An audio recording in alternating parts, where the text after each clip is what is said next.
بھی جو شخص سامنے ہوتا ہے اس کے لفظ لگاتا ہے اِنَّا کا.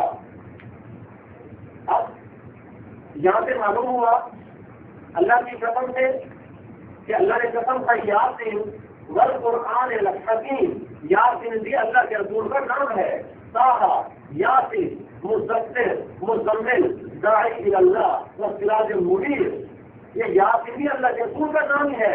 اور ایک یاسین کی قسم اللہ کھا رہا ہے، پھر دوبارہ اپنے نبی کی طرف اشارہ کر کے کہہ رہے یاسین والقرآن الحکیم اِنَّا سامنے کوئی ہستی سامنے ہے. اللہ نے سامنے اپنے حبیب کو کھڑا کیا یا دکھایا، اپنے سامنے ان کو رکھا، کھڑا کیا، دکھایا، اور پھر اپنے سامنے دکھا کے اپنے حبیب کو اور پھر اللہ قسم کھا رہا ہے کہ یاسین والقرآن الحکیم، مجھے قسم ہے قرآن حکیم کی، تو میرا رسول ہے. اب سامنے کوئی ہستی تو ہے نا، سامنے کوئی ایسی ہستی ہے کہ جن کی طرح اللہ منسوخ کر رہا ہے کہ یاسین والقرآن الحکیم اِنَّا کا کہ تو میرا رسول ہے. مطلب کائنات بننے سے آپ کو سال پہلے کچھ بھی نہیں ہے، اللہ اپنے حبیب کو حضرت محمد صلی اللہ علیہ وسلم کو نبی بنا چکا ہے.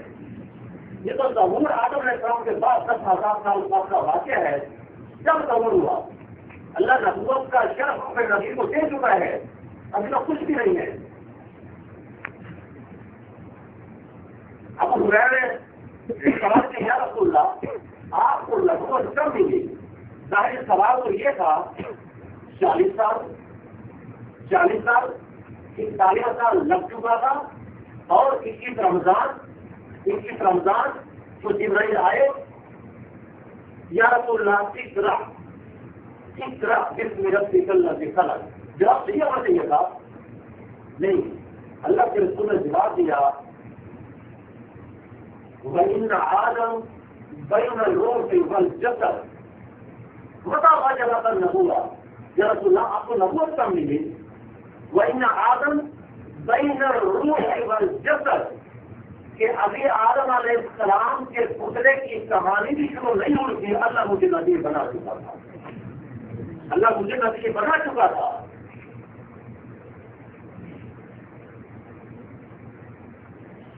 جب آپ کی پیدائش ہوئی، پیدائش کسی کے چلا جاتا ہوں، حضرت عبد المطلب دادا ہے، ان کی اولاد نہیں ہے. انہوں نے مدد مانی کہ مجھے اللہ 10 بیٹے دے، میں ایک بیٹے کو اللہ کے نام سے قربان کروں گا، میں ذبح کروں گا، میں قربانی دوں گا اللہ کے نام کی.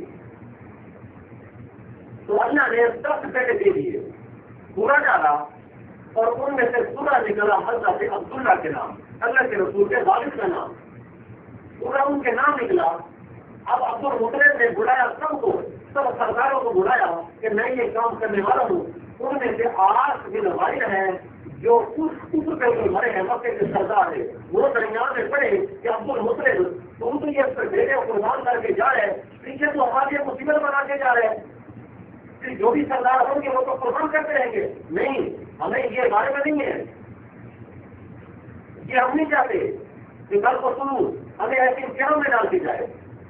اچھا تو پھر ایک کائنہ ہے بنی اسرائیل کی نجران میں، ہم اس کے پاس جاتے ہیں، اس کا فیصلہ ہمیں منظور ہے. تو اس کائنہ نے کہا کہ جس کی قربانی دی جا رہی ہے تو آپ 2 پرچیاں ڈالو، ایک دل کو حکومت، ایک دل کو عبداللہ، اور پرچیاں نکالتے جاؤ، پورا ڈالتے جاؤ. جب پرچی پہ لکھا ہوا ہے عبداللہ تو 10 ہو، پھر عبداللہ، پھر 10 ہو، حتیٰ کہ 10 ان کے بدلے میں اس آدمی کی جان بخشی ہو سکتی ہے. تو انہوں نے ایسا ہی کیا، پہلی پرچی اٹھائی عبداللہ، پھر عبداللہ، پھر عبداللہ، پھر عبداللہ، حتیٰ کہ 10 پرچیاں اٹھائی اور 100 اونٹ ہو گئے. جب 100 اونٹ ختم ہوئے تو جب نکلا اونٹ، تو حضرت نہیں پھر دوبارہ اٹھاؤ، پھر نکلا اب اونٹ. پھر جب تیسری مرتبہ اٹھایا پھر بھی اونٹ نکلے تو انہوں نے کہا ٹھیک ہے اب 100 اونٹ ذبح کر دو. اتنا 100 اونٹ ذبح کر کے 100 اونٹ کی قربانی دے کے اللہ کے رسول کے والد کی جان بخشی ہوئی. اب حضرت عبداللہ جا رہے جنگل میں کچھ شرارتی آ گئے بنی اسرائیل کے. جب انہوں نے دیکھا کہ جناب ایک نور کا نکلتا تھا اور بنی اسرائیل کو پتہ تھا کہ جب بھی یہ آخری نبی کی اس دنیا میں تشریف آوری ہوگی اور جس کے رخ میں سے آئے گا اس کے ماتھے سے شعائیں نکلے گی اور انہیں مارنا چاہا. بس عبداللہ کو قتل کرنا چاہا لیکن اللہ کی طرف سے ایسا حفاظت کا انتظام ہوا. کوئی اور ہی مخلوق آ گئی اور ان کے منہ ٹھیک ہے اور وہ بھاگ گئے. اور یہ سارا منظر دیکھ کے ایک آدمی وہاں وہ منظر دیکھ رہا تھا. اپنی بیوی کو جا کے کہا کہ آج میں نے عبداللہ کے ساتھ میں نے دین کے میں نے معاملہ دیکھا ہے تو کیوں نہ ہو کہ ہم اپنی بیٹی کا رشتہ ہم عبداللہ کے لیے ہم لے جائیں. تو وہ آئے اپنے حسین کے پاس کہ ہم عبداللہ کے نکاح کے لیے اپنی بیٹی ہم دینا چاہتے ہیں. ان کی بیٹی کی آمنہ بنت بعد. تو حضرت عبداللہ نے کہا مجھے منظور ہے. اس طرح شادی ہو گئی حضرت آمنہ کی اور حضرت عبداللہ کی. اب حضرت عبداللہ جاتے ہیں تجارت کے لیے جاتے ہیں ملک شام. اور ملک شام میں جب واپس آتے ہیں تو حضرت عبداللہ وہیں پہ انتقال کر جاتے ہیں اور رات کی خبر ملتی ہے کہ حضرت عبداللہ انتقال کرتے ہیں. اور وہیں پہ یہ تو آج کے ہمارے یہ گندا رواج ہے اور اتنا کم وقتی آئی ہوئی ہے لازمی ہے کہ جیسے آدمی مر جاتا ہے اور 4 دن انتظار کیا جاتا ہے. یہ میت کو تکلیف دینے کے مرادف ہے اور میت کو تکلیف ہو رہی ہوتی ہے. میت کو ایذا ہوتا ہے. جب بھی میت آدمی کی وفات ہو بس اور اتر کر کے اس کا جنازہ اس کو مٹی کے حوالے کر دیا جاتا ہے. اگر ایسا کچھ ہوتا تو حضرت عبداللہ کو بھی مکے لایا جاتا لیکن نہیں. حالانکہ جب تو اسلام نام کی شے نہیں تھی جب بھی فوری ختم کر دیا. اب حضرت عبد المطلب کے اوپر جو بیتی بھی تھی ان کا تو بیٹا تھا ان کے تو 9 اور بیٹے پیچھے بیٹھے ہوئے تھے. اور جو حضرت آمنہ پہ بیتی وہ تو حضرت آمنہ کو پتہ ہے یا حضرت آمنہ کے اللہ کو پتہ تھا. 19 سال عمر 25 سال حضرت عبداللہ کی عمر بھرپور جوانی شباب کیا بیتی حضرت آمنہ کے اوپر کیا گزری ہوگی کیا کس نے سوچا ہوگا. اور 2 مہینے کا حمل پیٹ میں تیار ہو چکا تھا اور آخری نبی کے آنے کا اللہ جواب بنا چکا تھا کہ اللہ کے رسول کو لانا ہے آخری حدیث کو لانا ہے. میں نے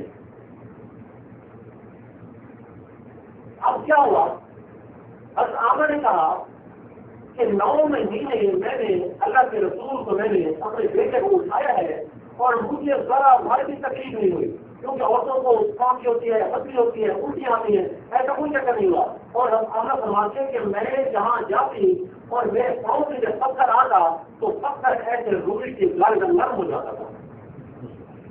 کچھ عورتوں میں شکایت کی اگر ہوتے تھے کہ بھائی دیکھیں آپ کی بیٹی کو یہ زیب نہیں دیتا کہ کوئی جس کے پیٹ سے بچہ ہو تو خوشبو لگا کے باہر نکلے خوشبو لگا کے باہر نکلے. آپ اپنے بہو کو سمجھائیں کہ یہ خوشبوئیں اچھی نہیں ہے یہ عرب کے دستور کے خلاف ہے لہٰذا یہ خوشبوئیں مت استعمال کرے. اب شکایت عبداللہ اپنی بہو کے ساتھ ہے آمنہ کے پاس کہ بیٹی لوگ کوئی شکایتیں لے کر آئے تھے کہ ایسے آپ خوشبوئیں لگاتے ہو. اس نے کہا ابا مجھے تو قسم اللہ کی مجھے پتہ ہی نہیں ہے مجھے پتہ نہیں ہے کہ خوشبو ہوتی کیا چیز ہے. میں نے تو ایسا خوشبو دیکھی نہیں ہے تو لگانے کا سوال پیدا نہیں ہوتا. مطلب کیا تھا کہ جب بھی اللہ کے رسول آمنہ کے پیڑ سے آئے تو ایسی خوشبوئیں ایسی گزری کہ اس جیسی خوشبو آج تک کوئی نظر نہیں ہے.